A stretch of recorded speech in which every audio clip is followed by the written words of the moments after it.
Hey everyone, DoctorWin from the Kombat crew here. This video is going to be a tiny bit different than what we normally cover. One of our frequent fighters, DatBoyRyu, competed in the Kolosseum a few weeks ago and got to fight a pro player, HoneyBee, in a tiebreaker match to make it into top 8.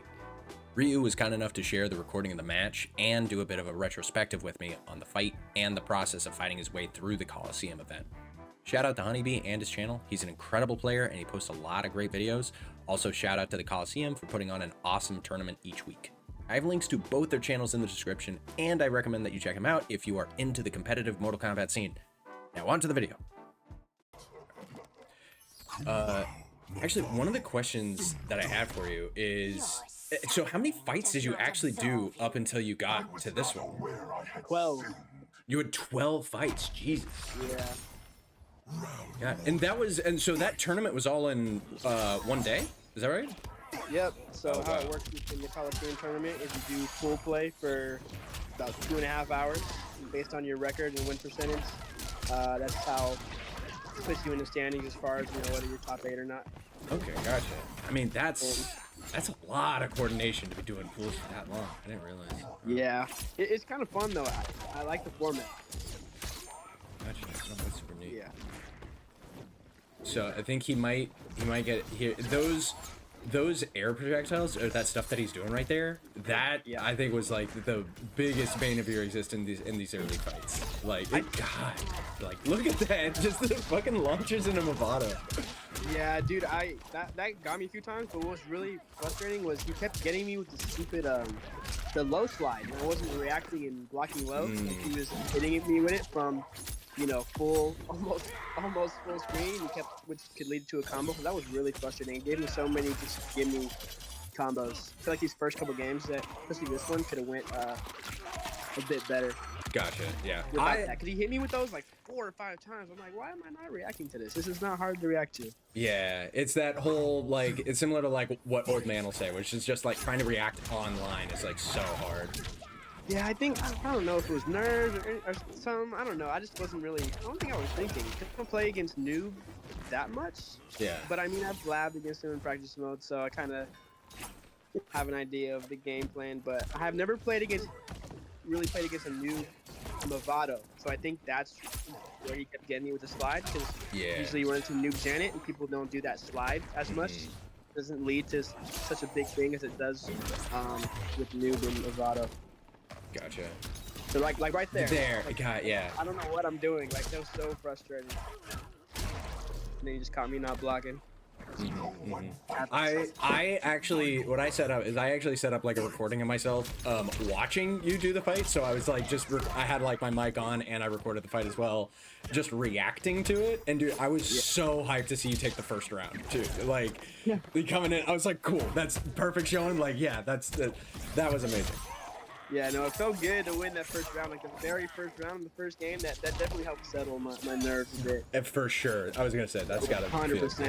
Because going into it, I'm like, okay, I'm about to be on stream on Kolosseum. We got Destroyer and Aquaman commentating, hundreds of people watching. Nobody knows who I am. Let me try and do my thing and not just, just be happy to be here. I want to actually make it a real game. Because even Aquaman was like, Aquaman and Destroyer were even saying like, yeah, is this even like a Smurf account or something along those lines? Like never heard this name before, but he's playing like hell. Yeah, I know that. It's funny because they were saying, is this a Dexy Dog or a Hourglass Heidi account? Yeah, that makes a lot of sense. Which was funny. Yeah. But I mean, I guess it kind of makes sense. Never see my name before, and I placed, really high. Oh yeah, dude. I mean, that was incredible. Like, and especially if you're doing pools for that long and you're doing 12 fights, like your level of fatigue, and not only that, like, I mean, for people who don't know, like on the West Coast time zone, so it's like you've been playing all morning too, and because this match happened at like 1 p.m. So that's good on you on that endurance. I mean, that's similar to kind of like what I was feeling last night. Like, I'm not used to it. You and I were playing for a couple hours, and it's like by game 30, I'm like, my brain is just fried. I don't know how you're still going. Yeah, but for this, it actually started at 12. And there he goes. He gets me that slide again. Man. But started at 12, 2.5 hours of full play to like 2:45 or so. Oh wow. and then I had to wait for about 20 minutes until my tiebreaker match with HoneyBee. So I was playing from like 12 to past 3 o'clock. Oh, okay, just like gotcha. nonstop. Yeah, no kidding, dude. Yeah. That's her. And that's her. I would say the other thing, which at a certain point I think you're gonna start doing, is similar to like what you were frustrating Pulse with, which is like you do the knockdown and then you do the overhead, which is also a knockdown. You just keep on putting them into the ground. Yeah. Like, that's similar to what I then started actually trying against you the other day. I was like, oh, there's got to be something to this. It seems to be working. Yeah. It's just when you get that going, it just makes them scared, you know. It impose your will a little bit. So now they're really guessing, and oh god, what do I do? And when that starts happening to the brain, then you know things start to typically work out a little bit more in your favor as it pertains to the conditioning and stuff, you know. So I was definitely playing I was playing aggressive in this set. Ooh, I wasn't playing too laid back unless I needed to.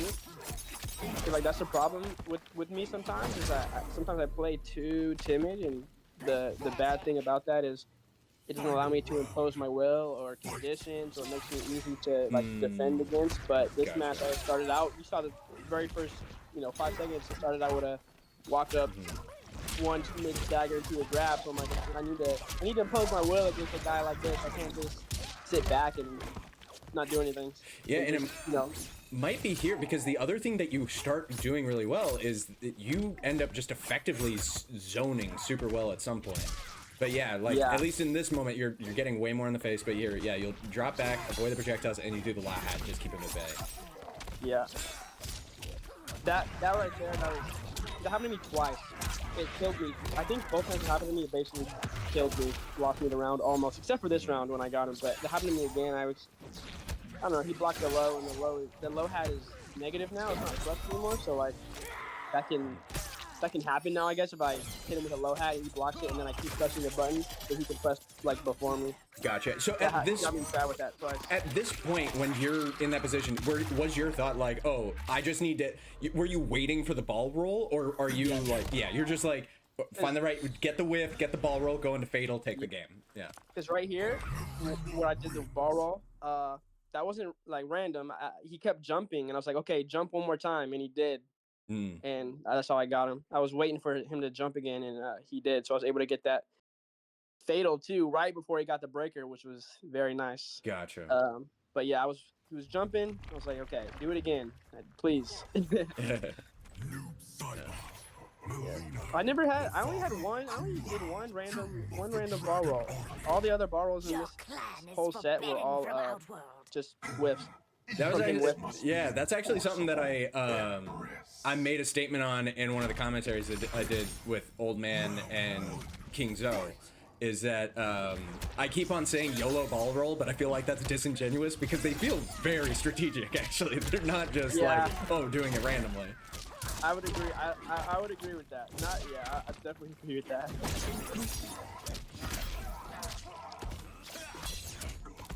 That timing on your jump back into the air ball is pretty nutty. Not gonna lie. Man, he just Manny was telling me that HoneyBee he masters a lot, so I was able to catch him with some of that stuff, like the whiff ball rolls and the whiff air amplified ball rolls and stuff. He really does. He really does press a lot of buttons like non-stop. Yeah. But obviously it worked for him. But I started recognizing that a little bit. Now, was that the one random ball roll? That one felt random. I don't know why I did that, but yes, that was very risky. Because he was even down blocking at the time. I was like, yeah, that was nuts. I don't know why. I don't know why I did that. Losing that round was really frustrating because I got caught with a stupid low slide again. Gotcha. I think that's what it was. Yeah. But do you think? I was like, come on. What do you think? Oh, that's punishable, right? Like technically. Yeah, I just wasn't ready for it. Gotcha. Yeah. And he got me again with the slide and kind of jumped back. Yeah. Where do you think Noob ranks in the tier list? Like if you had to do a tier list. I'd say he's definitely. I don't know if I put him like S tier, but I put him very high in A tier. I think he's definitely like top 10. Yeah, okay. In the playing the way that he can play, with a really good player on the stick, Yeah, like playing into his full potential. Yeah, he's definitely top 10. I feel like. That was great. Calling Yeah, him out on that was. slide. Yeah. I was very happy with that one right there to punish the little slide. I was kind of waiting for that, and it worked out. That was me. I don't know why I pressed. I was like mid-screen. I don't know why. I was just mashing right there. That was silly with me. Because you basically overcommitted on your string because normally you would just do like a 1 just to. Yeah. Yep. And there he goes, pressing buttons. So I was able to punish him. And there, I don't know why I didn't hold the Lao hat longer because I had a full Lao hat and I let it go, so he was able to like get the flawless block and punish me. I don't know why I did that. That was odd choice by me. I had a couple of odd choices, not too many, just a few. But other than that, I played really. You played incredibly. Like that is like as a showcase of your prowess. Like it's one hell of a game. Thanks. Yeah, I'm glad it was a good set. That's for dang sure. Yeah. But then this next game was good. I know he didn't get a round off me on this one. This next one coming up, I'm pretty sure. Gotcha. It was very clean. I'd made a couple nice reads that I remember. From watching this video, I've watched this set like 10 times. Gotcha. Yeah. I did one pre-watch just before this one, and I definitely watched it live on the day. That was super hype. Yeah, I'm glad you guys were able to watch it live. Oh yeah. And then are you planning to do? I mean, Kolosseum's got another like 2 weeks, or actually after this week, it's only 1 week I think left for this season. But are you planning to do that again? Did you try today? I actually did it today. Okay, gotcha. Yeah. Right there, I really like that. He did his little setup with the green portal, and he had done that before. And then when he does the green portal, he likes to do that overhead kick. And I saw the little gap, so I did the ball roll. That was a duck. I just let go of block right there. I just felt the grab coming. I felt the grab coming. That was a nice duck. Nice duck by me. Yeah, he caught him pressing there too. Yeah. Now in this case, ooh, yeah, there you go. That was give me the anti-air, because if I would have anti-aired, tried to, he would have caught me. If I would have pressed the button, you know, he tried to fake me out with the jump in. Because if I would have pressed like standing 1, he would have caught me with the teleport. Yeah. Now, but I'm glad I didn't press the button. The other thing I would say is when he's just jumping and throwing out a kick, is that him getting a miss input on his projectile? Like that? Like probably, he just, yeah, I think so. Yeah, okay. Definitely. Yeah. Definitely. Here I'm just being patient and blocking, and I saw my opportunity there. I'm lucky he didn't flawless block that one too. I didn't hold the Lao hat long enough. Yeah. And I'm surprised he kept trying to get me with that like shocker Movado setup where he'd put the shocker thing down and do an overhead kick. Which obviously if I get hit, I'm gonna get stuck in that thing. And they tried to switch it up with a low kick instead. But I'm surprised I didn't get hit with none of that. Yeah, not at all. Which helped a lot. And then are you also like trying to be? Oh yeah, I thought that was an interesting move. But I guess he I stayed think I could have safe. punished it, but I was too scared. Exactly. I didn't want to, because I had a life lead, such a big life lead. I'm like, okay, let me not do something right here. Nice, yeah, that one. Yeah, just a double down poke. Yeah, no, I thought that was funny. I did it. Are you also being like super conscious of, or are you being super selective in how you spend your meter as well? In terms of saving it for the breaker, because it seems like a lot of times you always have your breaker when you need it, and it seems like you're being very conservative with it. Yeah, I was definitely. That's actually an issue with me sometimes, but in this set, I think I just locked in. I'm like, okay, let me save a little more. Let me not just throw out random like EX size, for no reason. Because that's what I was thinking. Like is I'm not seeing your EX size all that much. Yeah. Because I do that too much. So it doesn't, leave me with as much bar as I should have in certain scenarios. And then he switched to Reptile here. It's funny because I actually was hoping he didn't play Noob. I wanted him to play Reptile, and then he ended up playing Noob, and I, did what I did against that, and he switched. And I don't know, I just feel like in this set, all my patience went out the window, and I just wasn't blocking as much, and then the invisible mix. Right there, I should have done a ball roll instead of a string. He was pressing and my string whipped, but if I would have borrowed, I would have got him. But when I missed that really like changed momentum. There, I wasn't blocking. Just being, I don't like this round at all. This was like a massacre. It shouldn't have been like that though. Gotcha. I was gonna say, what about the reptile matchup that made you want to do it? I mean, obviously we understand it's like, yeah, a little bit of impatience, the character mix up, like a little bit of the confidence of being where you are might play into it. But what about like the original plan was like, oh, reptile is why you wanted to go against it? I just feel like I've played against reptile a lot, and I've labbed a decent amount against him. So I felt I was more afraid to play against Noob than I was reptile. But yeah, I just this set or this game right here, I just didn't really get a chance to do anything. To be honest, that was rough. It was. I mean, I really wish I could play that one right there, that game again, because that was ridiculous. Yeah. On my part, I don't know, but hey, at least I took the man to game 5. You took him to a game 5, dude. Like, that's absolutely legendary. That was so fucking awesome to see. And I appreciate you sharing the video and talking about it with us for the channel. Like, that's honestly super cool to see. Super proud to see you doing that and looking forward to seeing you doing it some more, man. Like, I'm rooting for you on that one. It's super cool. I think I'm gonna try. Yeah, it was fun. It's good. Really good experience, that's for sure. Like playing in the tournament, but then playing like on stream against someone like HoneyBee in front of hundreds of people that help like my nerves and stuff for future tourneys and stuff like that. So I felt like I was composed. I feel like I didn't let like my nerves affect how I played really like at all. I feel like I played good in the setting that I was in. It definitely shows. I'll say that. Yeah, it seemed like kind of like what you're saying is like the way you played those first like 4 games and everything is like you were playing like you knew exactly what you're doing and that nothing was affecting you. That was awesome to see.